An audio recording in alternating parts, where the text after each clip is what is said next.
Good morning friends. দেখো এই সকাল সকাল রান্নাঘরে চলে এসেছি।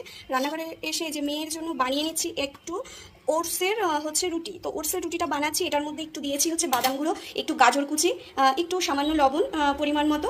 তো দিয়ে এই যে দেখো মেয়ের জন্য বানিয়ে নিচ্ছি সকালের ব্রেকফাস্ট। আজকে আমার সোনামাই এই ব্রেকফাস্টটাই করবে। তার সাথে এই একটা দেবো, তার সাথে দেবো একটা সেদ্ধ ডিম, তার সাথে দেবো হচ্ছে একটা সেদ্ধ ডিম। তো দেখতে থাকো ভিডিওটা লাস্ট পর্যন্ত। রুটি তো নিজেও একটা এই গোলা রুটি, মেয়ের সাথে আমিও এই ওটসের রুটি একটা খেয়ে নেবো, আর তার সাথে একটা ডিম সিদ্ধ খাবো, আর কিছু ছোলা, কিছু বাদাম। এই হচ্ছে আমার সকালের ব্রেকফাস্ট। এই যে দেখো আমারটা একটু বড় সাইজের করে নিয়েছি, মেয়েটি একটু ছোট করেছি। তোমরা চাইলে এই ওটসের রুটিটার সাথে হচ্ছে এটার মধ্যে যা যা আমি দিয়েছি তার সাথে একটা ডিমও ফেটিয়ে দিতে পারো, কিন্তু আমার ডিমটা দিলে আমার একটা এখান থেকে কেমন একটা আস্তে আস্তে গন্ধ লাগে, তার জন্য আমি ডিমটা দেই না। আমি ডিমটা না দিয়ে সেদ্ধ করেই খাবো।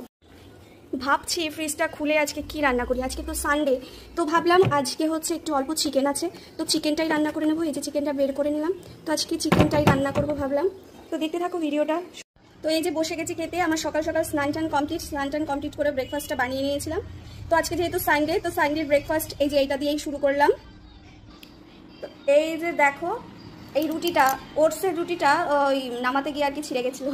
আর এই যে ডিম, আর এটা মেয়োনিজ দিয়ে একটু খেয়ে নেবো, তার জন্য এই হলো আমার সকালের ব্রেকফাস্ট। পরে দেখি আজকে দুপুরে একটু চিকেন আছে, তো চিকেন বানাবো। তো চলো। এই যে শাক নিয়ে এসেছে, এই শাকগুলো একটু বেছে নিই। বলেছি শাক নিয়ে আসতে, তো এই যে ডাটা সমেত নিয়ে এসেছে। আর কি করা যাবে, মাথাগুলো এমনি পাওয়া যায় না, শাকটাকে দিয়ে অত ভালো। তো এই অল্প মাথা থেকে এগুলো নিয়ে নিচ্ছি, নিয়ে শাক রান্না করবো। আর এই যে এইগুলো দেখতে পাচ্ছ, এইগুলো দিয়ে দেখি মাছ আছে, মাছের ঝোল করবো ডাটা আলু দিয়ে। তো এই আর তো আজকে তো মাংস রান্না করব, তো দেখতে থাকো ভিডিওটা। মাংস রান্না করবো, এর জন্য এই দেখো পেঁয়াজ কেটে নিয়েছি, এই যে টমেটো কেটে নিয়েছি, আর এই যে আদা রসুন কুচুরি করে কেটে নিয়েছি। আমাদের মিক্সচার মেশিনটা নষ্ট হয়ে যায়, কাঁচা লঙ্কা ছিঁড়ে নিয়েছি, তার জন্য একটা নতুন মিক্সচার মেশিন আবার অর্ডার করতে হবে, তো সেই কারণেই। আর এই যে দেখো আলুগুলো ভেজে নিচ্ছি, ঠিক আছে। তো রান্না করছি, এই যে দেখো রান্নাটা করতে থাকি।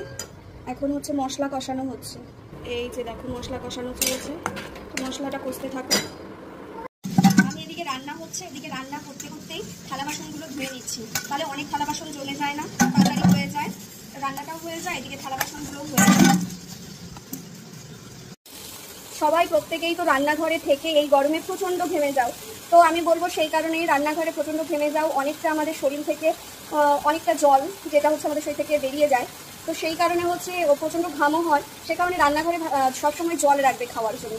তো আমিও এই যে জলের বোতলটা নিয়েছি, আর তোমাদের সঙ্গে এটাই বলছি যে তোমরাও রান্নাঘরে রান্না করার সাথে সাথে জলটা অবশ্যই খাবে, কারণ রান্নাঘরে অনেকটা টাইম যায় আমাদের, এই জন্যই আমাদের